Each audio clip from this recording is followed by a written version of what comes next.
सच्ची पारलौकिक घटनाएं, true stories of supernatural events.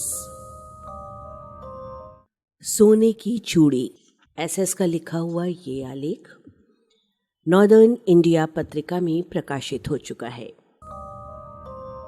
मैं रेल में यात्रा कर रहा था। एक सज्जन उसी खाने में कोने के आसन पर बैठे हुए थे। उन्होंने अपना समाचार पत्र नीचे करके मुझसे पूछा, कभी भूतों के विषय में कुछ सुना है? मैं प्रश्न सुनकर कुछ अचकचा गया, क्योंकि उस समय मध्य रात्रि थी। ऐसे कुछ समय में ऐसा प्रश्न? उस खाने में हम दोनों के अतिरिक्त और कोई नहीं था। बाहर अंधेरा घुप था और रेलगाड़ी एक सुरंग में से जा रही थी। और तो और मेरा सहयात्री स्वयं एक भूत सा दिखाई दे रहा था। वो करीब 40 वर्ष का रहा होगा। उसका सिर गंजा था, जिस पर बाल का नाम भी नहीं था।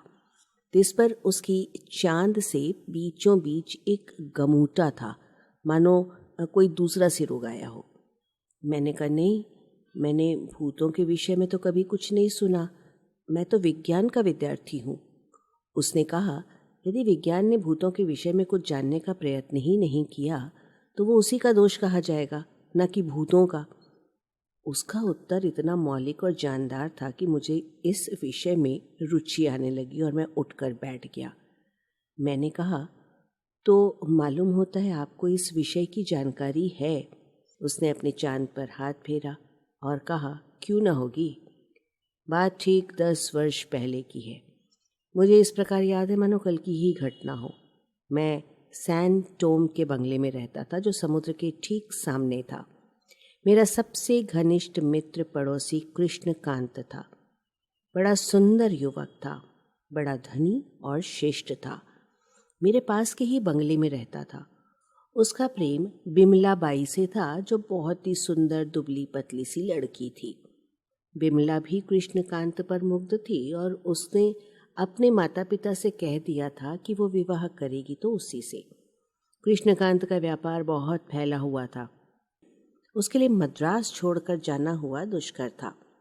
उसने लड़की के माता पिता को लिखा कि वे स्वयं मद्रास आ जाएं और विवाह कर जाएं। उन लोगों ने सहर्ष इस प्रस्ताव को स्वीकार कर लिया।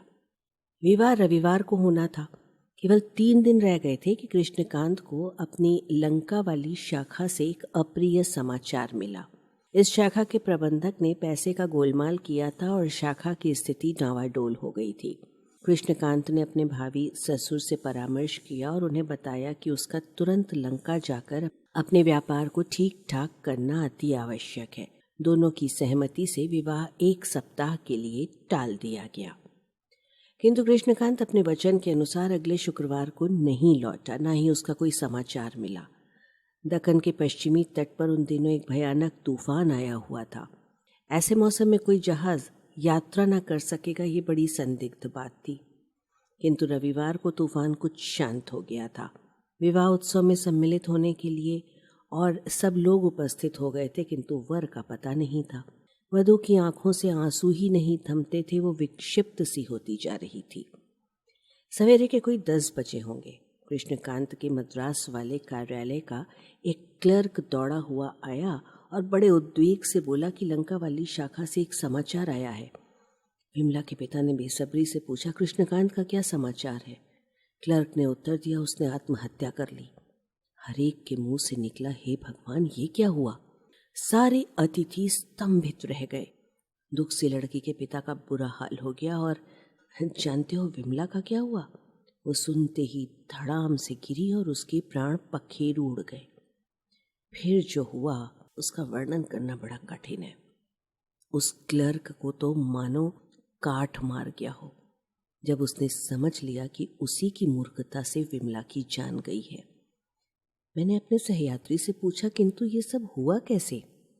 उसने बताया कि लंका वाली शाखा के प्रबंधक का नाम भी कृष्णकांत ही था और उसी ने आत्महत्या की थी, न कि विमला के भावी वर ने। कैसी विडंबना है कि कभी कभी नामों की समानता के कारण इतने बड़े कांड हो जाते हैं। अपराह्न में विमला की अंत्येष्टि क्रिया हो गई और संध्या के 6 बजे तक सारी मंडली मद्रास से प्रस्थान कर गई। बंगले में कोई चिड़िया भी नहीं थी जब कृष्णकांत एक टैक्सी से उतरा। ये सारा दुखद समाचार मैंने उसे दिया। उसने बड़ी शांति से सुना, अंदर गया और दरवाजे की सिटकनी चढ़ा दी। उस दिन से तो उसकी काया पलट हो गई। दिन में तो वो अपना व्यापारिक कार्य करता था, संध्या समय बंगले में लौट आता था, फिर सवेरे तक बाहर नहीं निकलता था, किसी को अंदर आने भी नहीं देता था। किंतु वो मेरे ऊपर विशेष रूप से दयालु था। एक रात जब मैंने उसका द्वार खटखटाया, वो बाहर आकर मुझे अंदर ले गया और घंटे भर मुझसे बातें करता रहा। मैं चाहता था कि वो मेरे एक युवा भतीजे को नौकरी दे दे। मैं उससे बातें कर रहा था, किंतु मेरी आंखें इधर उधर दौड़ रही थीं। जिस हॉल में हम लोग बैठे हुए थे, एक छोटे से कमरे में खुलता था जो कई प्रकार के सामान से सज्जित था। एक पलंग पड़ा था जो एक व्यक्ति के लिए बहुत बड़ा था। उसके समीप एक छोटी सी मेज थी जिसके दोनों ओर एक एक कुर्सी रखी हुई थी और उस मेज पर स्वादिष्ट भोजन के साथ 2 प्याले दूध और एक फलों की टोकरी रखी हुई थी।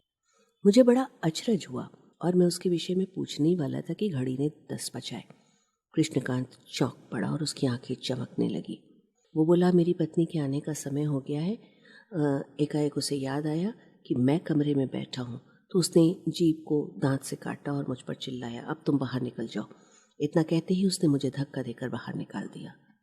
इस अपमान को तो मैं भूल गया, किंतु जो कुछ मैंने देखा और सुना था उससे मेरी उत्कंठा इतनी बढ़ी कि मैं घर नहीं गया। मैं जमीन पर रेंग कर छोटे से कमरे की ओर गया और उसकी खिड़की के बाहर एक बड़े फूलदान के पीछे छिपकर बैठ गया। कमरे के अंदर का दृश्य मुझे दिखाई दे रहा था। बंगले की सब बत्तियां बुझा दी गई थीं, किंतु हल्की चांदनी में मुझे एक एक वस्तु स्पष्ट दिखाई दे रही थी। कृष्णकांत और एक अतीव सुंदरी एक दूसरे के सम्मुख बैठे हुए भोजन कर रहे थे। मैंने कृष्णकांत को कहते सुना, प्रीतम, मेरे जीवन के सबसे मधुर क्षण यही होते हैं जो तुम्हारे साथ बीतते हैं, किंतु हम लोग कब तक एक दूसरे से अलग रहेंगे? क्यों न मुझे अपने पास आ जाने दो? सुंदरी बोली, प्रियतम, थोड़ा धैर्य रखो। हम नहीं जानते कि विधि का विधान क्या है, किंतु मुझे पूरा विश्वास है कि वो दिन दूर नहीं है।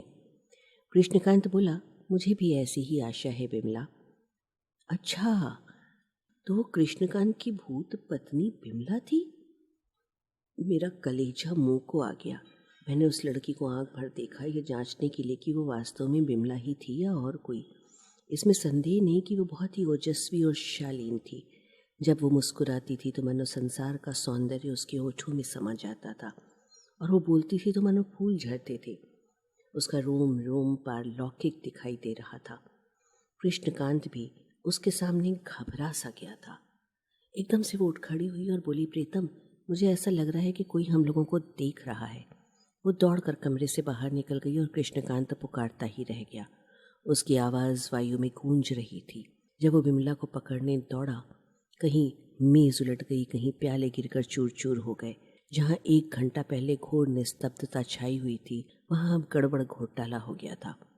मैं ये दृश्य बड़े गौर से देख रहा था कि एकाएक किसी ने मेरे पीछे से सिर पर एक थप्पड़ लगाया। मैं बड़ी फुर्ती से पीछे घूमा और मारने वाले का हाथ पकड़ लिया, किंतु उतनी ही फुर्ती से उस व्यक्ति ने अपना हाथ छुड़ा लिया और अदृश्य हो गया। मैं इतना ही देख पाया था कि हाथ बहुत ही सुंदर था। हाथ तो छूट गया, किंतु मेरे हाथ में ये सोने की चूड़ी रह गई। इतना कहकर मेरे सहयात्री ने अपने कोट की जेब से एक चूड़ी निकाली और उसने कहा, हाथ छुड़ाते समय ये चूड़ी मेरे हाथ में रह गई थी। देखो, इस पर उसका नाम भी खुदा हुआ है। कांपते हुए हाथ से मैंने चूड़ी ले ली और उसे शौक से देखने लगा। उस पर खुदा हुआ नाम था बिमलाबाई। मुझे मानो काट मार गया। सहयात्री ने अपना सिर हिलाया, ये लो, मैं तो मुंबई आ गई। किंतु अब मुझे कुछ विशेष नहीं कहना है। मैंने चूड़ी संभाल कर रख ली और घर का रास्ता लिया। किंतु जब मेरी पत्नी ने घर का दरवाज़ा खोलकर मुझे देखा तो देखते ही कश खाकर गिर पड़ी। मैंने उसे बिस्तर पर लिटा दिया, किंतु उसके होश में आने से पहले मेरी दृष्टि दर्पण पर पड़ी तो मैं भी स्तंभित रह गया। मेरे सिर के सारे बाल उड़ गए थे।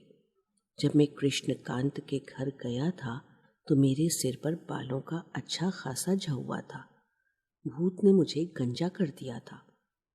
मैंने पूछा, और सिर पर ये घुमरा कहाँ से आया? उसने उत्तर दिया, ये उस भूत की चपेड़ का फल है। और फिर कृष्णकांत का क्या हुआ? मैं बोला।